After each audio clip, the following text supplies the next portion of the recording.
Hello అందరికీ welcome back to another mini vlog. ఇంట్లో కూరగాయలు, పాలు, పెరుగు, కొంచెం గోధుమ పిండి ఇవన్నీ అయిపోతే జుపిటోలో ఆర్డర్ చేశాను. అవన్నీ కూడా వచ్చేసాయి అనమాట. ఇప్పుడు వీటినన్నిటిని నీట్గా ఆర్గనైజ్ చెయ్యాలి. బాబు అయితే నిద్రపోతున్నాడు, పాప అయితే ఇలా ముగ్గుతోటి ఆడుకుంటూ ఉందనమాట.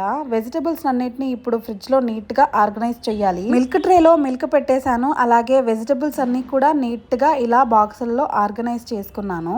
క్యారెట్ అయితే ముందువే ఉన్నాయన్నమాట. సో అవి ఫస్ట్ అయిపోగొట్టేసేయాలనేసి అనుకుంటూ ఉన్నాను.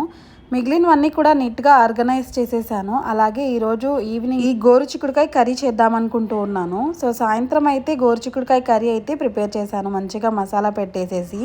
మసాలా కర్రీ అంటే నాకు కంపల్సరీ ముద్ద ఉండాలి.